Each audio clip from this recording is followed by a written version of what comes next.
A police officer was driving home after a long shift when he noticed a small puppy chasing his car, determined not to fall behind.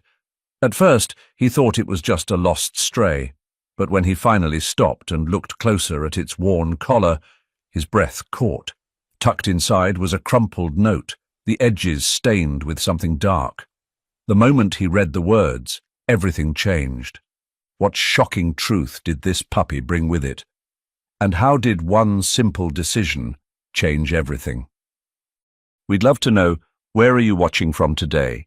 Share in the comments and join us as we journey through this story together. May it bless your heart. Let's get started. Chapter 1. A Night Like No Other. The city of Chicago lay under a cold, silent night. The streets mostly deserted except for the occasional passing car. Officer Ethan Carter rubbed his tired eyes as he guided his patrol car down the nearly empty road, eager to get home. Another exhausting 12-hour shift filled with domestic disputes, noise complaints and paperwork. Nothing out of the ordinary, until he noticed it. A small, scruffy puppy was chasing his car.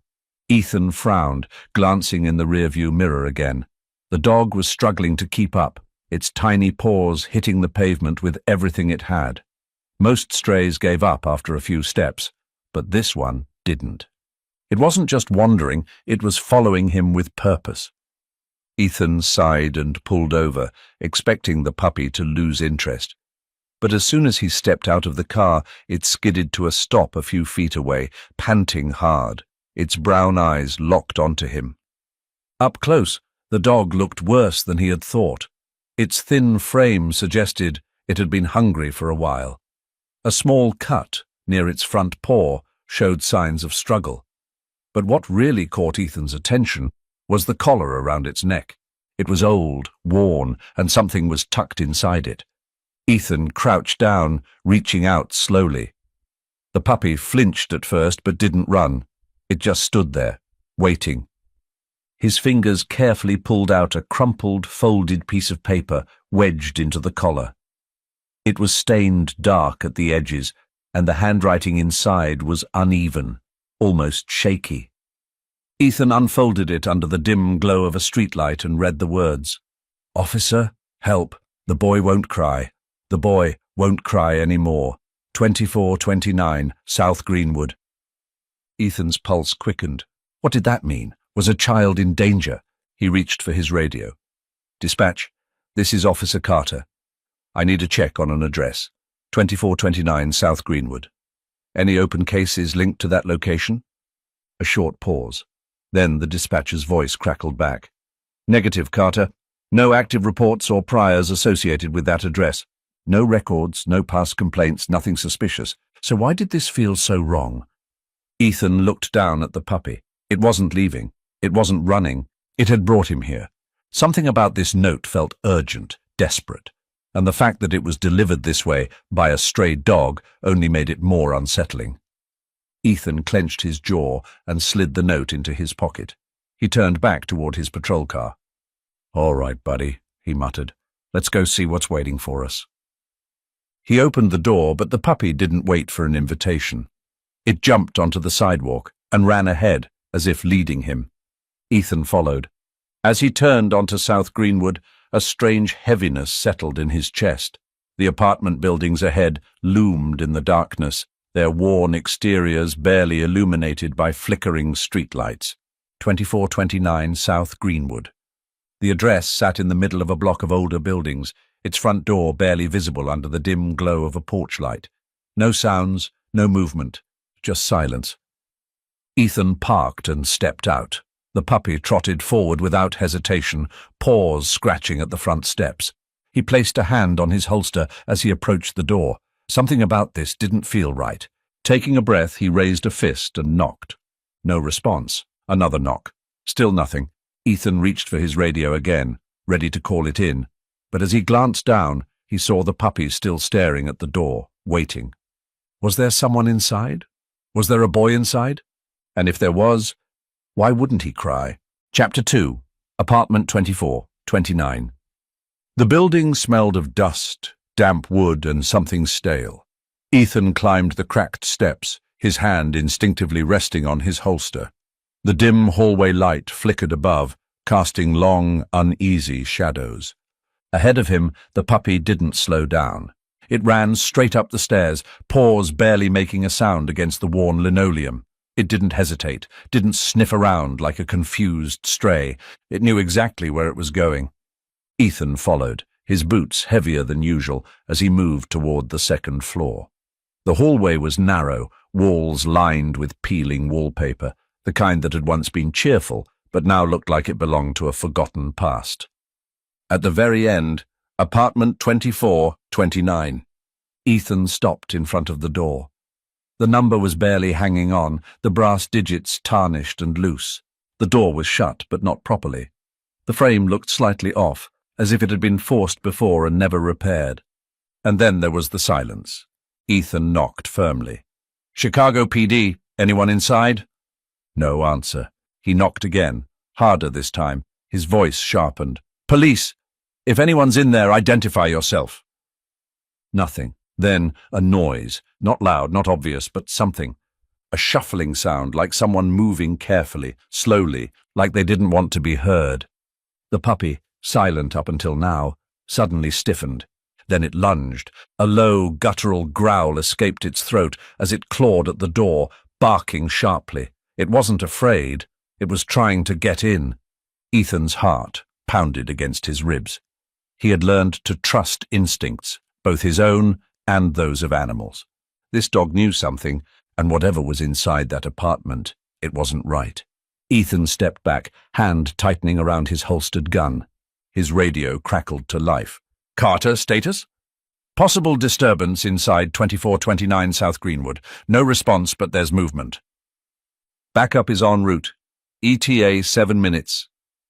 7 minutes. Too long."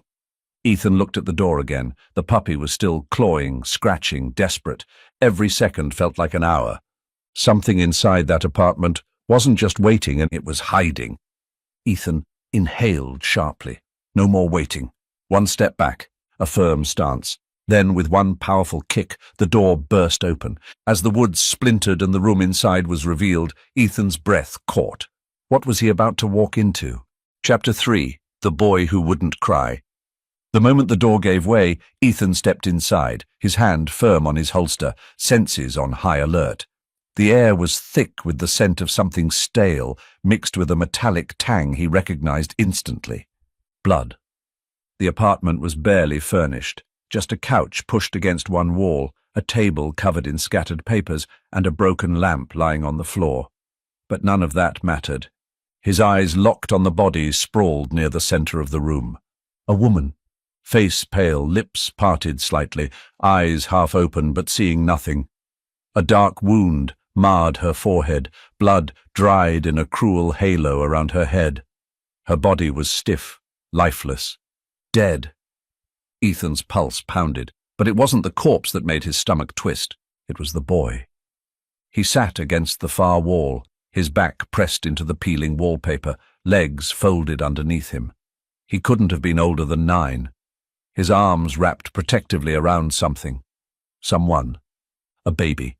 Tiny, fragile, alive, but barely. Ethan took a step forward, his throat tightening. Why wasn't the boy crying? Most kids this age in this situation would be sobbing, wailing, screaming, but this boy... He was silent. His wide eyes stared at the dead woman, unblinking, empty. Ethan exhaled slowly, forcing his voice to stay calm.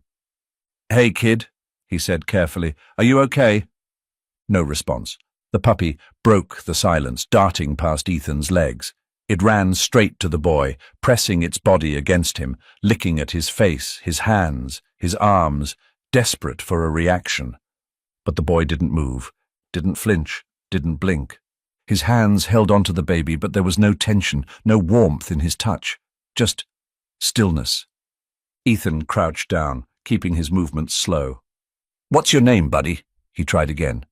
The boy's eyes didn't leave the woman's body. His lips parted, and when he finally spoke, his voice was barely above a whisper. "Jamie." Ethan nodded. "Okay, Jamie, my name's Ethan. I'm a police officer." The boy didn't react to that either.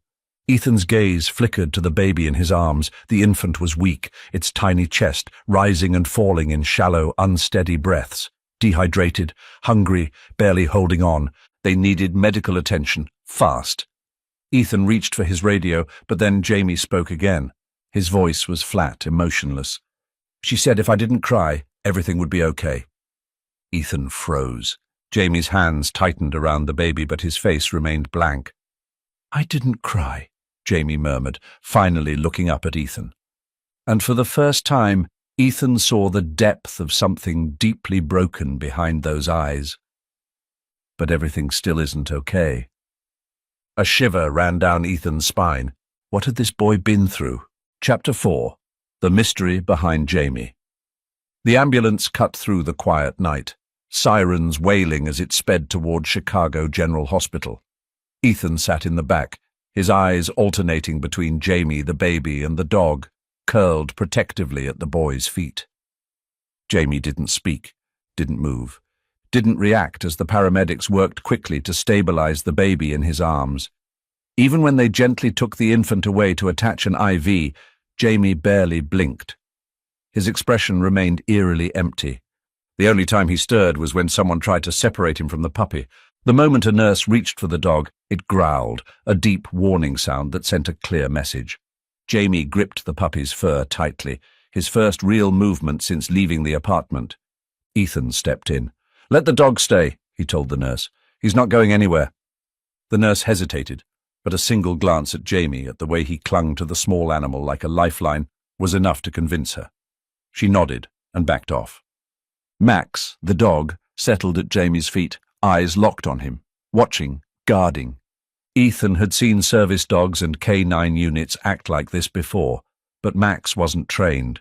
He was just a stray. So why was he so protective of Jamie? Hospital records and the first clue. After ensuring that both boys were in safe hands, Ethan stepped out of the emergency ward and made his way to the nurse's station. He needed answers. The hospital records had Jamie listed under his mother's name, but something about it felt off. The details were vague. There was no record of a birth at any Chicago hospital, just a single admittance from 6 years ago when Jamie was treated for a head injury. That's when a doctor approached him. Dr. Miller, a middle-aged man with kind but observant eyes, glanced down at the file in his hands. You're the officer who brought the boy in? Ethan nodded. Yeah. What do you have? Dr. Miller flipped the chart open. Jamie has a small scar at the base of his neck. Old, but definitely surgical. Ethan frowned. From what? We're not sure. There's no record of any procedure being done at this hospital. Could be from an accident or a previous surgery from another city. Something about that didn't sit right. You said he was admitted 6 years ago, Ethan asked.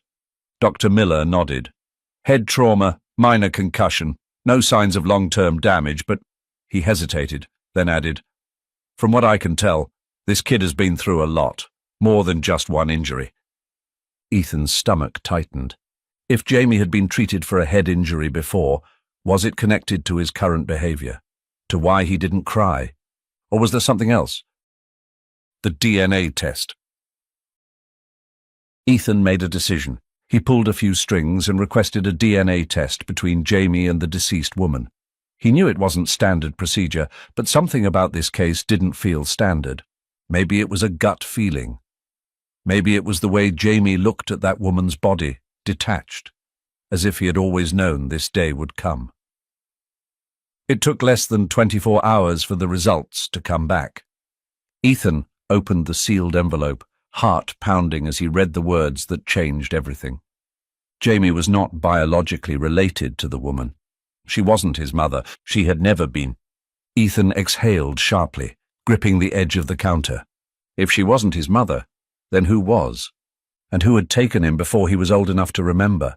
Chapter 5. The Dog That Wouldn't Leave. The days that followed were filled with questions. Detectives came and went, nurses checked Jamie's vitals. Social workers tried to talk to him, but nothing broke through. He didn't cry. He didn't flinch.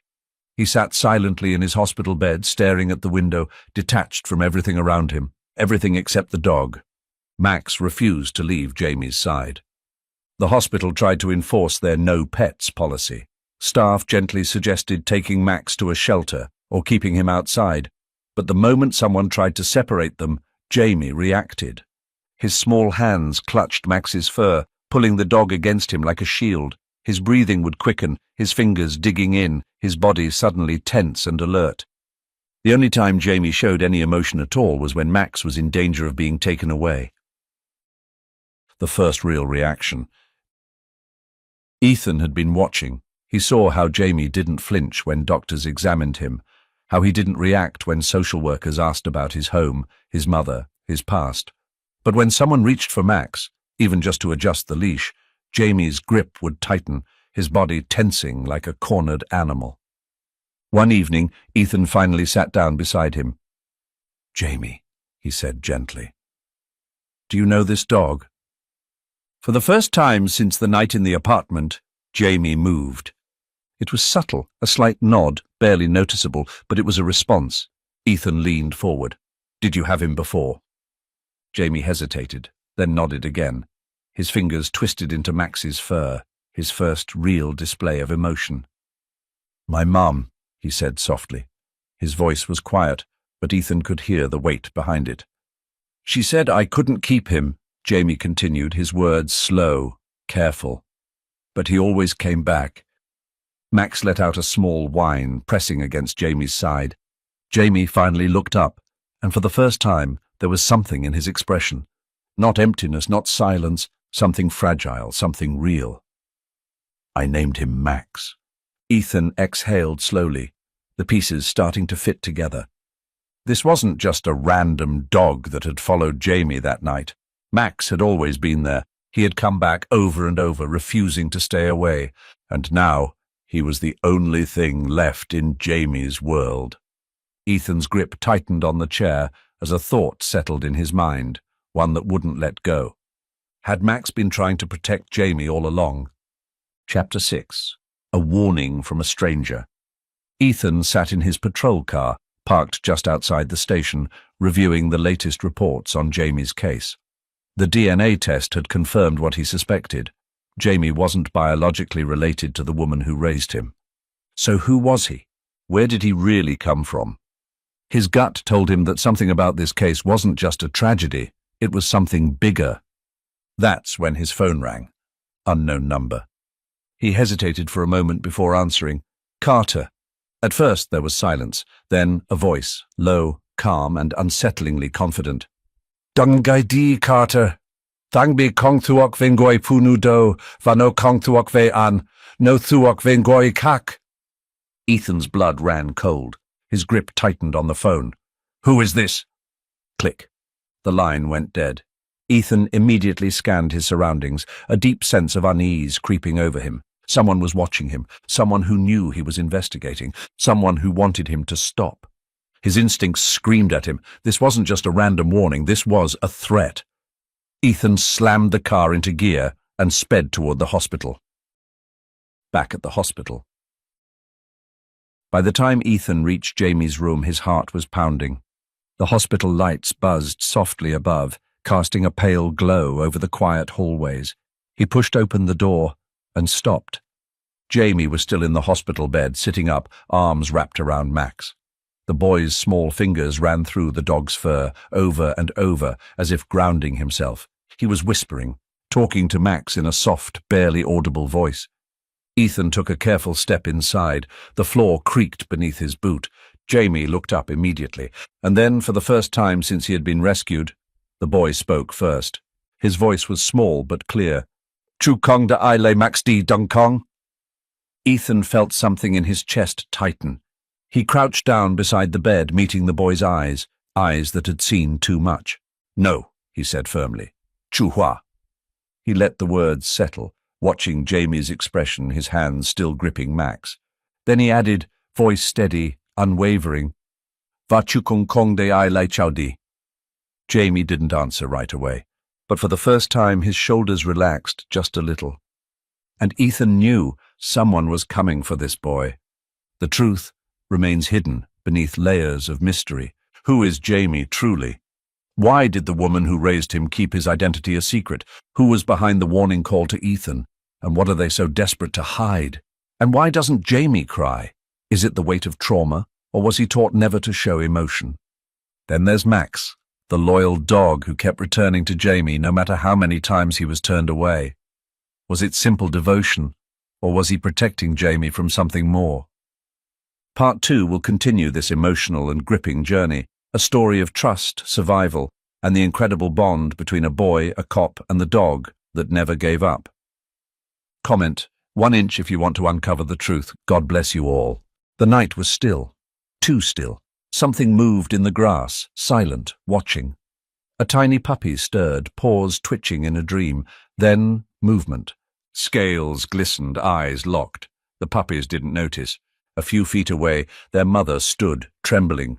She wasn't watching the grass. She was staring down the road. She had chased that car until her paws bled, until her lungs burned, until she realized no one was coming back. Now, exhausted and alone, she didn't see the danger creeping closer. The winter night stretched endlessly over the empty countryside. The wind howled through the barren trees, rattling the dry branches like brittle bones. A thick fog clung to the earth, swirling in ghostly tendrils across the deserted road. Bella lay curled at the edge of the cracked pavement, shielding her 3 tiny puppies from the biting cold. Her golden fur, once thick and shining, was now dull and matted.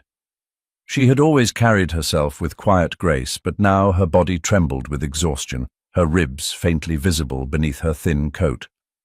The puppies huddled close, their tiny bodies shivering against her warmth. Their breaths came in soft, uneven puffs, barely visible in the frigid air. They were too young to understand hunger, too weak to cry for food, too small to know how cruel the world could be. Bella knew.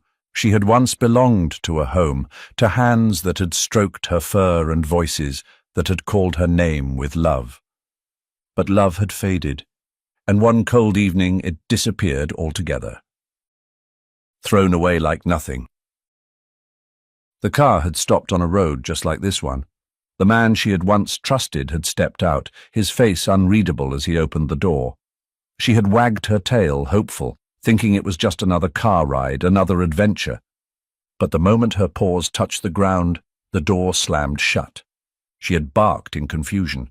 Then the engine growled and the car sped away, kicking up dust and gravel in its wake. Bella had chased it. She had run until her paws bled, until her lungs burned, until the last trace of its taillights vanished into the night. She had stood there for hours waiting, but no one came back. She had curled up on the roadside that night, waiting for a dawn that did not bring salvation. And then hunger came. A life of struggle. The first few days had been the hardest. She had never gone hungry before, never known what it meant to search through garbage, to lap at filthy puddles for water, to feel her stomach twist in pain. She wandered from place to place, dodging cars, avoiding cruel hands. Some people chased her away with kicks, others threw scraps too rotten to eat. And then she found shelter, behind a bakery, tucked away from the world. It was there on the cold, damp concrete that she gave birth to her puppies. She had hoped they would be safe, but the children found them first. At first they only watched, small faces peeking around corners, curious whispers filling the air. Then the poking began, the laughter, the rocks. They grabbed at her tail, yanked at her fur. When she bared her teeth, a rock struck her side. She had tried to shield her babies, but there was nowhere to hide. So she left. She carried each puppy in her mouth one by one, walking until her paws could no longer hold her. And now she was here, alone, again. A quiet, deadly threat. The night stretched on. Bella did not sleep. She lay awake, listening to the wind, the distant rustle of dry leaves. And then a sound, soft, faint, the whisper of something moving through the grass. Her ears perked, her body tensed. Something was watching. A shadow slithered closer. It moved slow, deliberate, its gaze fixed on Theo, the smallest of her pups. It was waiting. It was ready. And as the moonlight caught the gleam of its coiled body, The deadly predator struck. Before the hunger, before the cold, before the long, lonely nights on the streets, Bella had a home, a real home, a warm fireplace, the scent of sawdust and fresh bread, a voice that called her name with love. She had belonged to Ethan, a quiet, kind-hearted carpenter who spent his days shaping wood with steady hands and his evenings sharing dinner with his wife, Grace. But it was Grace whom Bella had loved the most. Grace had been soft-spoken, gentle, the kind of person who hummed hymns while she cooked, who left fresh water for the birds in summer, who never raised her voice even when things went wrong. And she had loved Bella deeply. A life of love. Bella had been more than just a pet. She had been family. She would curl at Grace's feet as she read by the window, feeling the warmth of her presence. She would follow her from room to room, always eager to be near. And every night, Grace would kneel beside the bed, whispering her prayers while Bella lay beside her, eyes half closed, breathing in the peace of those moments. "Bella," Grace would murmur, running her fingers through the golden fur. "God has a plan for all of us. No matter what happens, he will never abandon you." Bella didn't understand the words, but she understood Grace's voice, steady, certain, filled with something bigger than this little house, bigger than any storm outside. With Grace, Bella had never known fear. Loss. But Grace fell ill. At first it was small things. She moved slower. Her hands shook when she held her cup. Her voice, once filled with warmth, grew thinner, like a candle flickering in the wind. Then came the days when she didn't leave the bed. Ethan sat beside her, his rough carpenter's hands holding hers. His eyes never left her face, searching for something that was slipping away too fast. One evening, as the sun dipped below the horizon, Grace lifted her weak hand and placed it on Bella's head. "Take care of her, Ethan," she whispered. Then she was gone, and Ethan was never the same. The silence that followed. At first there was just silence. The house, once filled with Grace's soft singing, now echoed only with the hollow sound of Ethan's movements, his boots on the wooden floor, the slow creak of a chair. He no longer spoke to Bella the way he used to. He no longer looked at her the way he used to. And then, one evening, Bella watched as Ethan sat alone at the table, a bottle in front of him. His hands, once steady, trembled as he poured the amber liquid into a glass. She wagged her tail, stepping closer, hoping for a touch, a word, anything. But he didn't even glance at her. Ethan was lost in his grief. Bella reminded him too much of what he had lost, because she was the last thing Grace had loved, and the pain of that love was more than Ethan could bear. So he let her go. The air inside the truck was thick with silence. The road stretched ahead, long and winding, disappearing into the vast, empty countryside. Ethan's hands gripped the steering wheel tightly, his knuckles white. Bella sat beside him, her golden fur illuminated by the late afternoon sun filtering through the windshield.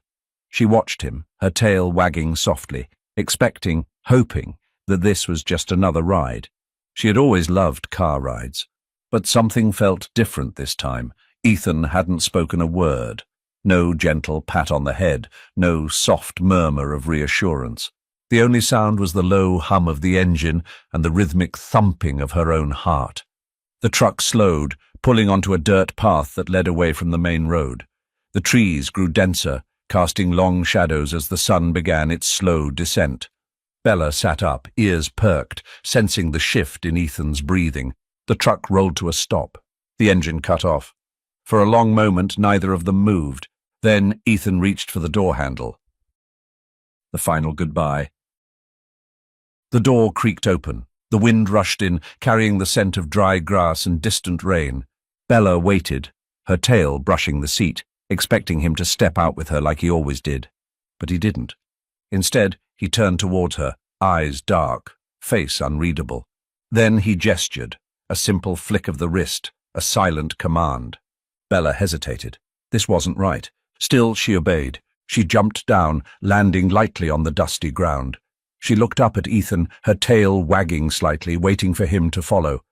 But then the door slammed shut. She flinched at the sound, her ears pressing back against her head. Before she could react, the engine roared back to life. The tires kicked up dirt. The truck lurched forward. Bella lunged, barking once, twice, a desperate cry. But the truck didn't stop. She ran. Her paws pounded against the ground. Her breath came in short, panicked gasps. She chased after him, the dust stinging her eyes, the distance between them growing wider with every passing second. And then he was gone. The road fell silent. Bella stood there, panting, her chest heaving. She had been left behind, and for the first time in her life, she was truly alone. The weight of survival. The minutes bled into hours. Bella didn't move. She sat at the edge of the dirt path, eyes locked on the horizon, waiting, hoping that he would come back. But as the sky darkened, as the wind grew colder, reality settled in. He wasn't coming back. Her stomach twisted, hunger clawed at her ribs, exhaustion weighed down her limbs, but something deeper, something worse, settled into her chest. Betrayal. It wasn't just the hunger or the cold that hurt, it was the loss. The realization that the one person she had trusted most had cast her aside. And yet she couldn't stay here. She had to move. She had to survive. A mother's instinct. The days that followed were a blur of hunger, thirst, and exhaustion. She wandered through fields and across roads, searching for food. Her paws grew sore, cracked from walking endlessly over rough terrain. Sometimes she found scraps, half-eaten sandwiches left on park benches, discarded bones near a butcher's shop. Other times she found nothing. The hunger gnawed at her insides, a constant reminder of her growing weakness. But she wasn't just feeding herself anymore. Her belly had begun to swell, the tiny movements inside her growing stronger each day. She knew, deep inside, that time was running out. She needed to find shelter, a safe place to bring them into the world. And finally she found it, an abandoned shed, half buried in overgrown grass, tucked away behind a forgotten farmhouse. It wasn't warm, it wasn't home, but it was shelter. And it was here, beneath the broken wooden beams and the scent of damp earth, that she gave birth.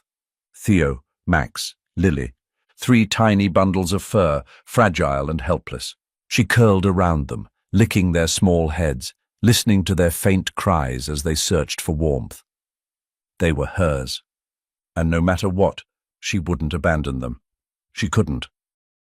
Back to the present. The night was still. The air was thick with tension. The snake moved closer.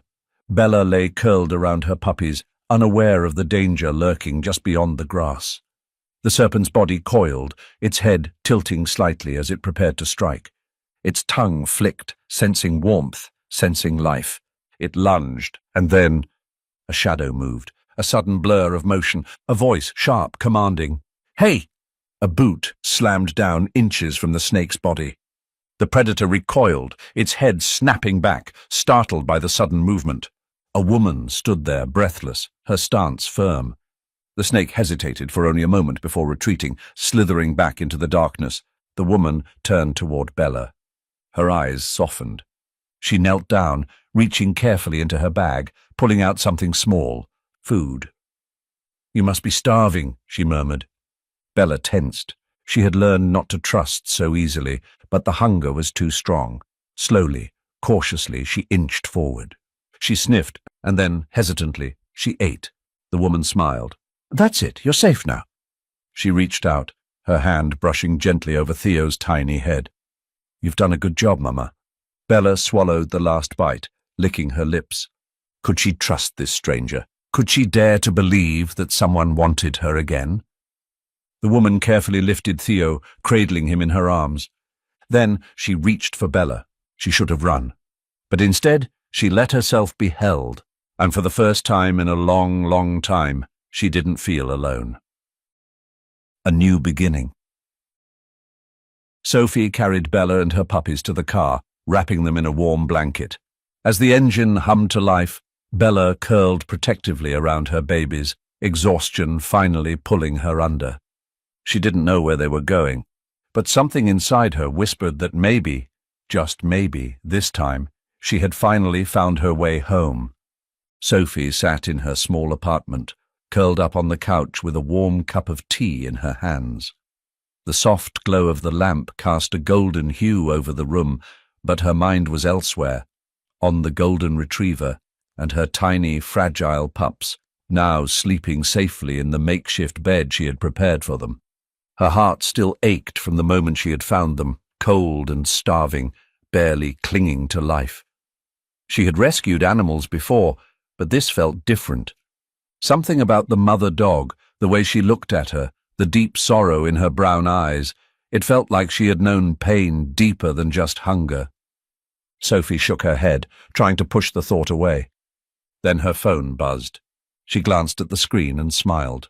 It was Saturday night. She answered the call. "Hi, Grandpa." On the other end, Ethan's voice came through, low and familiar. "Hey, kiddo." This had been their routine ever since her grandmother, Grace, had passed away. Sophie had made a promise to herself, to check in, to make sure he wasn't alone with his grief. She sipped her tea, letting the silence settle before saying, "I found a dog today." A pause. "Another one?" Ethan's voice carried a hint of amusement, but also fatigue. "Yeah, but this one, she has puppies, 3 of them. She was abandoned, Grandpa, left out there, starving in the freezing cold." Another pause, this one longer. "What kind of dog?" Ethan finally asked. "A golden retriever," Sophie replied, running a hand through her hair. "She's in rough shape, but she's beautiful. And her eyes, Grandpa. She has the saddest eyes I've ever seen." The silence on the other end wasn't like before. It was heavier. A voice from the past. Ethan sat alone in his dimly lit house, the phone pressed to his ear, his other hand resting on the arm of his worn-out chair. A golden retriever, saddest eyes, his heart clenched. Does she have a white mark on her front paw?" The words left his lips before he could stop them.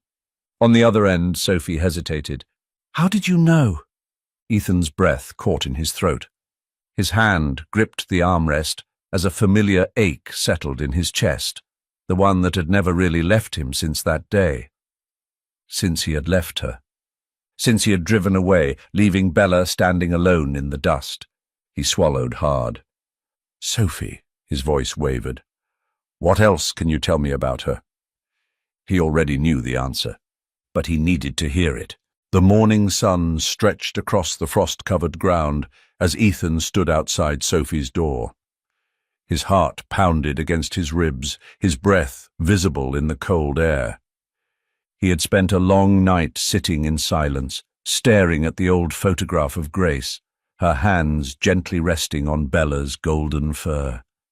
He remembered how much she had loved that dog, how much he had once loved her too, and yet he had left her.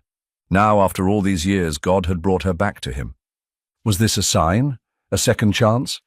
He wasn't sure if Bella would forgive him, but he had to try. The first meeting. Sophie opened the door, surprised to see her grandfather standing there. "Grandpa!" Ethan cleared his throat, shifting uncomfortably. "Can I see her?" he asked. Sophie hesitated but stepped aside, leading him inside. Bella was in the living room, curled protectively around her puppies. The moment Ethan stepped inside, her body tensed. Her ears flattened, her muscles stiffened, her brown eyes locked onto him with quiet caution. Ethan froze. She remembers. Of course she does. Sophie held her breath, unsure of what would happen next. Ethan slowly lowered himself onto his knees, his hands resting on his thighs.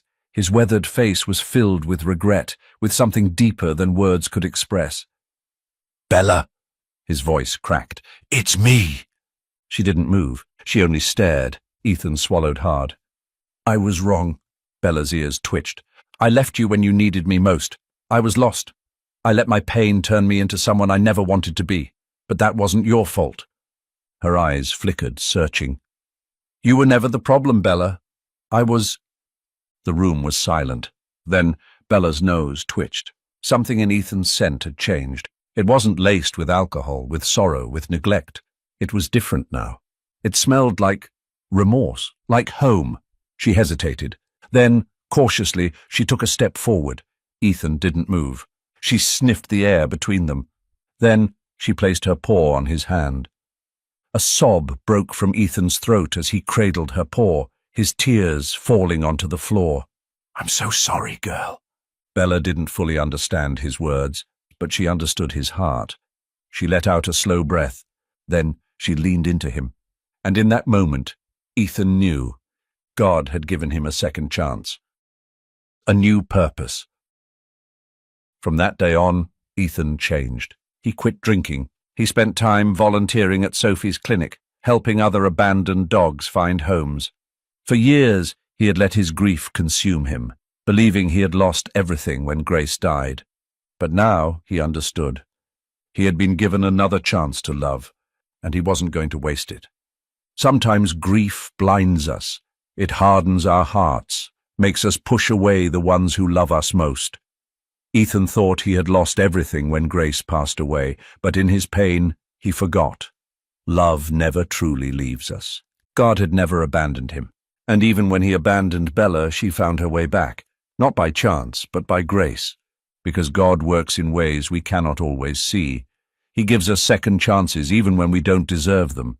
He places people, and even animals, back in our lives to remind us of redemption, forgiveness, and unconditional love. Ethan thought he was too broken to be saved, but in the end, it wasn't just Bella who needed a home. He did too, and God led them back together. What about you? Have you ever experienced a moment when God gave you a second chance? A time when love found you when you least expected it? We'd love to hear your thoughts. Share your story in the comments below.